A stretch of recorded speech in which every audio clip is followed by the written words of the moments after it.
നമസ്കാരം, ഞാൻ ഡോക്ടർ ഭാഗ്യ Q1B health കെയറിലെ Ayurveda ഡോക്ടറാണ്. പ്രായഭേദമന്യേ എല്ലാവരെയും ഒരുപോലെ തന്നെ അലട്ടുന്നൊരു ബുദ്ധിമുട്ടാണ് വായ്നാറ്റം അഥവാ ബാഡ് ഓർഡർ എന്നൊക്കെ പറയുന്നത്. ഇതിന് വേണ്ടിയിട്ട് ചിലപ്പോൾ നിങ്ങൾ ഒരുപാട് മെഡിസിൻസും അതുപോലെ ഒരുപാട് ട്രീറ്റ്മെൻറ്റ്സും കാര്യങ്ങളും ഭക്ഷണത്തിലൊക്കെ ഒരുപാട് ശ്രദ്ധ കൊടുത്തിട്ടുണ്ടാവും. പക്ഷേ ഇതിൻ്റെ കാരണം അറിയാതെ നിങ്ങൾ എന്തൊക്കെ ഭക്ഷണത്തിൽ ശ്രദ്ധിച്ചിട്ടും ഒരു കാര്യവും കിട്ടാനില്ല. അപ്പം ഇതിന് പല കാരണങ്ങളുണ്ട്. അതുപോലെ തന്നെ ഇത് 2 രീതിയിലാണ് മെയിനായിട്ടും വരുന്നത്. ഇതുമൂലം ബുദ്ധിമുട്ടുണ്ടാക്കുന്ന ആളുകളിൽ ചിലപ്പോൾ അവരുടെ ജോലി സ്ഥലത്തൊക്കെ ഒന്ന് ഉറക്കെ സംസാരിക്കാനോ അല്ലെങ്കിൽ ഒന്ന് പൊട്ടിച്ചിരിക്കാനോ ഇങ്ങനെയുള്ള ബുദ്ധിമുട്ടൊക്കെ ആളുകൾ ഉണ്ടാക്കാറുണ്ട്. അപ്പം മെയിനായിട്ടും ഇത് 2 രീതിയിലാണ് വരുന്നത്.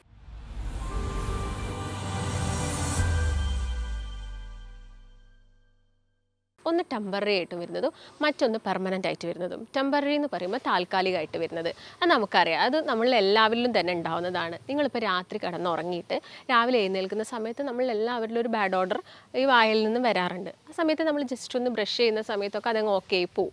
അതുപോലെ തന്നെ ചിലപ്പോൾ നിങ്ങൾ എന്തെങ്കിലും ഒരു ഭക്ഷണം കഴിക്കുക, മസാല കൂടി ഏതെങ്കിലും ഒരു ഭക്ഷണം കഴിക്കുക, ഇല്ലെങ്കിൽ വെളുത്തുള്ളി അല്ലെങ്കിൽ ഉള്ളി ഒക്കെ കൂടുതലായിട്ട് എടുക്കുന്ന സമയത്തൊക്കെ നമുക്ക് ഈ ഒരു ബുദ്ധിമുട്ട് കൂടുതലായിട്ടും കണ്ടുവരാറുണ്ട്. ഇല്ലെങ്കിൽ നിങ്ങൾ കണ്ടിന്യൂസ് ആയിട്ട് കുറേ കാലമായിട്ട് ഇപ്പോൾ ഡയബറ്റീസിനൊക്കെ മെഡിസിൻസ് എടുക്കുന്ന ആളുകളുണ്ടാവും. ഇങ്ങനെ കണ്ടിന്യൂസ് ആയിട്ട് മെഡിസിൻസ് കഴിക്കുന്ന സമയത്തും ഒരുപാട് കാലം കഴിച്ചു കഴിഞ്ഞാൽ നമ്മുടെ വായിൽ നിന്നും ഒരു ബാഡ് ഓർഡർ വരാനുള്ള ചാൻസസ് കൂടുതലാണ്. അപ്പം ഇതാണ് ടെമ്പററി ആയിട്ട് ആളുകളിൽ കണ്ടുവരുന്നത്. അതുപോലെ തന്നെ പെർമനൻ്റ് ആയിട്ട് കണ്ടുവരുന്നത് പല കാരണങ്ങളാണ്. ഒട്ടുമിക്ക കേസുകളിലും ഈ പെർമനൻ്റ് ആയിട്ട് വരുന്ന കാരണങ്ങളാണ് മെയിനായിട്ടും ഈ ഒരു വായ്നാറ്റം അല്ലെങ്കിൽ ഹാലിറ്റോസിസ് എന്നൊക്കെ നമ്മൾ പറയും, ഈ ഒരു ബാഡ് ഓർഡർ ആളുകളിൽ ഉണ്ടാക്കുന്നത്. അതിൽ ആദ്യം തന്നെയുള്ള ഒരു പ്രധാനപ്പെട്ട കാരണം എന്ന് പറയുന്നത് നാവിൽ വരുന്നൊരു വൈറ്റ് കോട്ടിംഗ് ആണ്.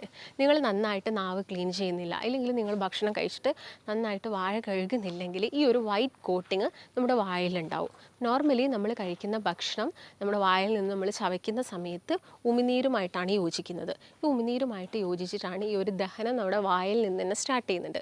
അതുകൊണ്ട് തന്നെ നമ്മുടെ നാവിൽ ഒരുപാട് ബാക്ടീരിയാസ് ഉണ്ട്.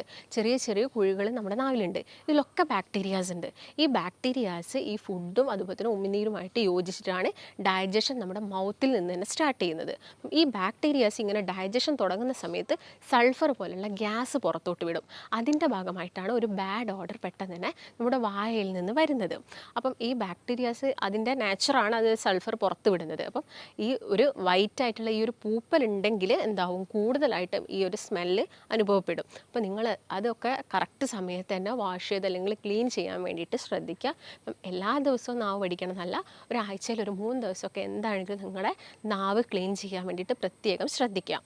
അതുപോലെ തന്നെ നിങ്ങൾ ഈ കുഞ്ഞു മക്കളിലൊക്കെ നമ്മൾ ജസ്റ്റ് ഫീഡിങ് ഉള്ള സമയത്ത്, അതായത് നമ്മളൊരു 6 മന്ത് എക്സ്ക്ലൂസീവായിട്ടുള്ള ബ്രസ്റ്റ് ഫീഡിംഗ് ആണ് കൊടുക്കാറ്.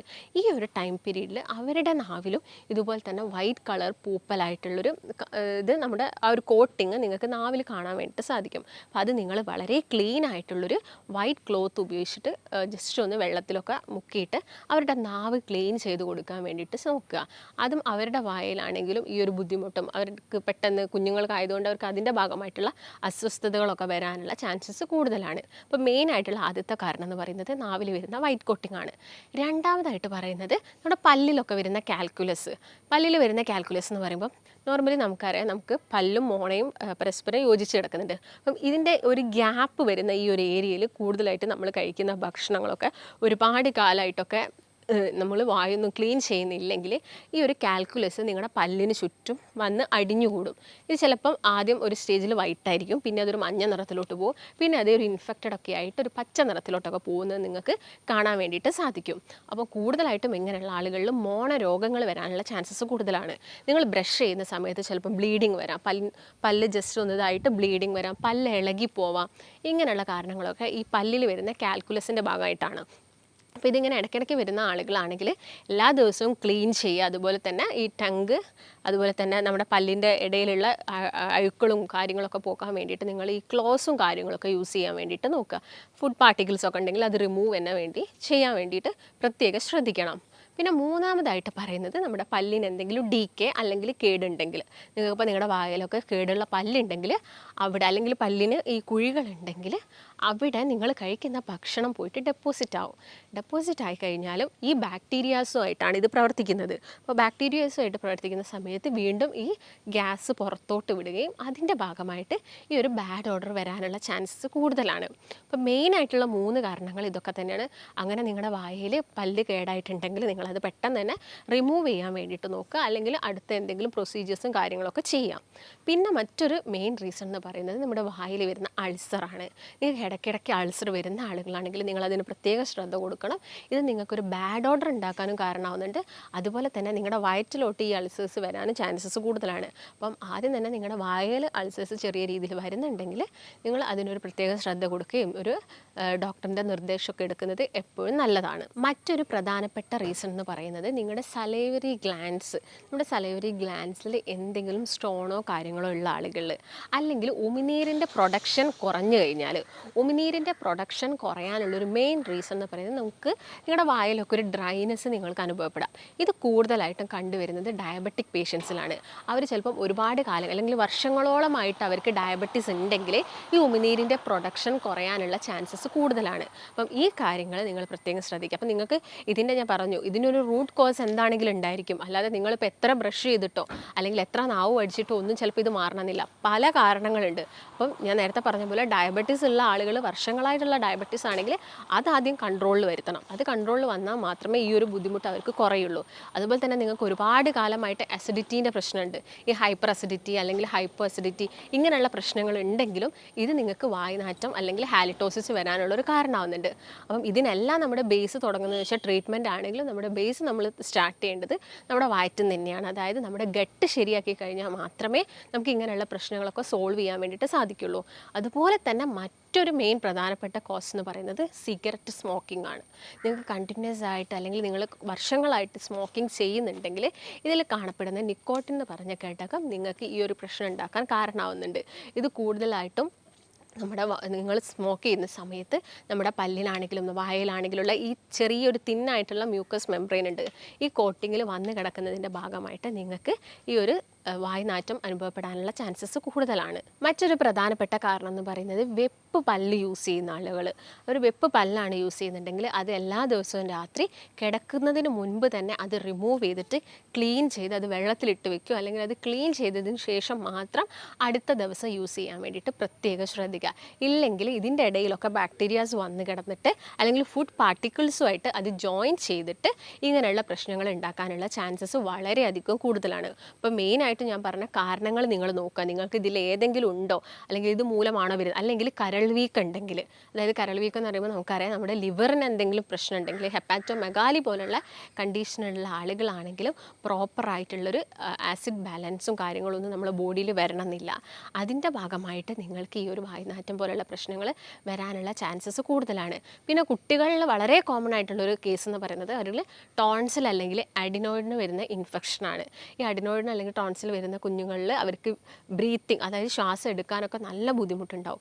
അങ്ങനെയുള്ള കേസുകളിലൊക്കെ ഇവർക്ക് ഈ ഒരു വായുനാറ്റം പോലുള്ള പ്രശ്നങ്ങൾ, അവർക്ക് ഇടയ്ക്കിടയ്ക്ക് ഇൻഫെക്ഷൻ വരും. അവർക്ക് മൂക്കിലാണെങ്കിൽ എപ്പോഴും ഈ ജലദോഷം അല്ലെങ്കിൽ തുമ്മൽ, അലർജി വരിക, ഈ സൈനസിൻ്റെ പ്രശ്നമുള്ള ആളുകൾ, ഈ സൈനസ് ഇടയ്ക്കിടയ്ക്ക് വരുന്ന ആളുകളിലൊക്കെ ഇങ്ങനെയുള്ള വായുനാറ്റം പോലുള്ള പ്രശ്നങ്ങൾ വരാനുള്ള ചാൻസസ് കൂടുതലാണ്. ഇപ്പോൾ കുഞ്ഞുങ്ങളിലൊക്കെ ആണെങ്കിൽ ടോൺസിൽ അല്ലെങ്കിൽ അഡിനോയിഡ്സ് ഇൻഫ്ലെയിംഡ് ആണോ എന്ന് ചെക്ക് ചെയ്യേണ്ടത് എപ്പോഴും നമ്മൾ നോക്കേണ്ട ഒരു പ്രധാനപ്പെട്ട കാരണമാണ്.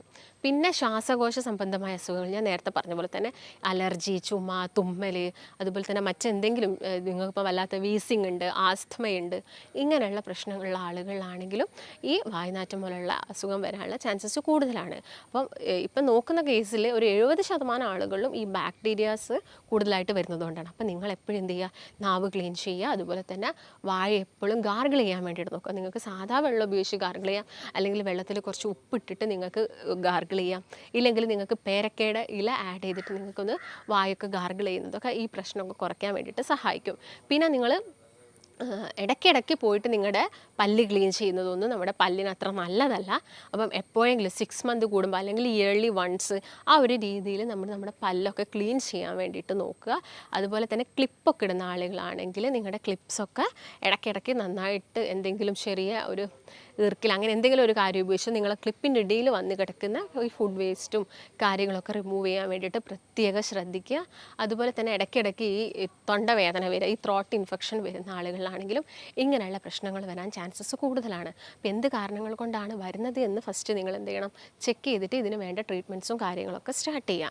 അപ്പം ഇങ്ങനെ ബുദ്ധിമുട്ടുള്ള ആളുകളിൽ ഞാൻ നേരത്തെ പറഞ്ഞപ്പോൾ തന്നെ ഒരു മെയിൻ പ്രശ്നം സംസാരിക്കുമ്പോൾ ബുദ്ധിമുട്ട്, ഒന്ന് ഏമ്പൊക്കെ എടുക്കുന്ന സമയത്ത് വായിൽ നിന്ന് ഒരു ബാഡ് ഓർഡർ പുറത്തോട്ട് വരിക, ഇതൊക്കെയാണ് വളരെ കോമൺ ആയിട്ട് അവർ പറയുന്ന കാര്യങ്ങൾ. അപ്പം ആദ്യം തന്നെ ഞാൻ നേരത്തെ പറഞ്ഞ പോലെ തന്നെ ഗട്ടാണ് ശരിയാക്കേണ്ടത്. അപ്പോൾ ഗട്ട് എന്ന് പറയുന്നത് നമ്മുടെ വയറ്റിൽ നിന്ന് നമ്മുടെ വായ മുതൽ വൻകുടൽ വരെ എന്തുണ്ട്, ഗട്ട് കിടക്കുന്നുണ്ട്. അപ്പം ഈ ഗട്ട് ഹെൽത്ത് ശരിയാക്കുക എന്ന് പറയുന്നത് നമ്മൾ എപ്പോഴും നല്ല പ്രീബയോട്ടിക്, അതുപോലെ തന്നെ പ്രീ ഫൈബേഴ്സ്, പ്രോബയോട്ടിക്സ് ഒക്കെ നമ്മുടെ ഭക്ഷണത്തിൽ ഇൻക്ലൂഡ് ചെയ്യുകയാണ് വേണ്ടത്. അപ്പം പ്രോബയോട്ടിക്സ് എന്ന് പറയുന്ന സമയത്ത് എല്ലാവർക്കും അറിയുന്ന ഒരു കാര്യമാണ്. നമ്മൾ ഇപ്പം എല്ലാ ദിവസവും തൈര് കഴിക്കുക, അല്ലെങ്കിൽ മോര് കഴിക്കുക, അല്ലെങ്കിൽ നിങ്ങൾ പഴങ്കഞ്ഞിയായിട്ടൊക്കെ കഴിക്കുന്നുണ്ടെങ്കിൽ അത് നമ്മളെ ബോഡിക്ക് കൊടുക്കുന്ന നല്ലൊരു പ്രോബയോട്ടിക്കാണ്. അത് കഴിക്കുന്ന സമയത്ത് തന്നെ നമുക്ക് ഇങ്ങനെയുള്ള പ്രശ്നങ്ങളൊക്കെ വളരെ ഈസി ആയിട്ട് തന്നെ കുറച്ചെടുക്കാൻ വേണ്ടിയിട്ട് സാധിക്കും. അതുപോലെ തന്നെ നിങ്ങൾ ഫൈബേഴ്സ് അടങ്ങിയ ഭക്ഷണങ്ങൾ കഴിക്കുക.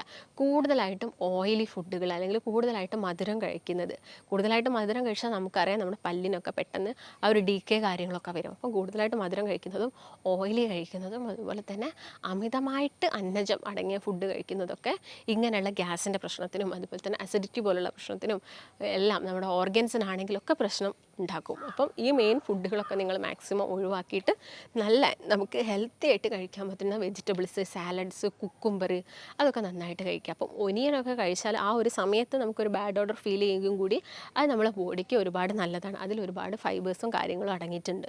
അതുപോലെ തന്നെ നിങ്ങൾ ഫ്രൂട്ട്സൊക്കെ ആണെങ്കിൽ കൂടുതൽ ഫൈബേഴ്സ് ഉള്ള ഫ്രൂട്ട്സ് കഴിക്കാൻ വേണ്ടിയിട്ട് നോക്കുക. അതായത് പേരക്കയിൽ ഒരുപാട് ഫൈബേഴ്സ് ഉണ്ട്.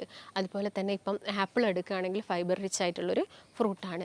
അതുപോലെ തന്നെ നിങ്ങൾക്കിപ്പോൾ പച്ചക്കറികൾ എടുക്കുകയാണെങ്കിൽ ക്യാബേജ് ഫാമിലിയിൽ വരുന്ന എല്ലാ പച്ചക്കറികളും ഫൈബേഴ്സ് കൂടുതലാണ്. ബീൻസിൽ നന്നായിട്ട് ഫൈബേഴ്സ് ഉണ്ട്.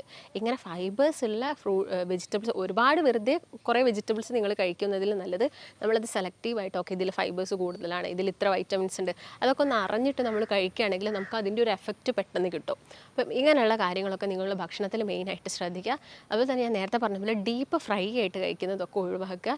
പിന്നെ ഏതൊരു ബുദ്ധിമുട്ടാണെങ്കിലും ഞാൻ പറഞ്ഞു ഒരു റൂട്ട് കോസ് എന്താണെങ്കിലും ഉണ്ടാവും. അപ്പം നമുക്കൊരു അസുഖം വരാതിരിക്കാനും അതുപോലെ തന്നെ ഇങ്ങനെയുള്ള പ്രശ്നങ്ങളൊക്കെ ഒഴിവാക്കാനും എല്ലാ ദിവസവും നമ്മുടെ ബോഡിക്ക് ഒരു എനർജി കിട്ടാനും വേണ്ടിയിട്ട് നിങ്ങളൊരു വ്യായാമം എല്ലാ ദിവസവും ഫോളോ ചെയ്യുക. അതായത് ഒരു 45 മിനിറ്റ് എക്സസൈസ് ചെയ്യുന്നതൊക്കെ ഇങ്ങനെയുള്ള പ്രശ്നങ്ങൾക്കും നമുക്ക് കുറച്ചും കൂടി ഒന്ന് ഉഷാറാവാനും എല്ലാത്തിനും ഹെൽപ്പ് ചെയ്യും. അപ്പോൾ ഇങ്ങനെയുള്ള കാര്യങ്ങളൊക്കെ നിങ്ങൾ ശ്രദ്ധിക്കുകയാണെങ്കിൽ ഇങ്ങനെയുള്ള പ്രശ്നങ്ങളൊക്കെ കുറയും.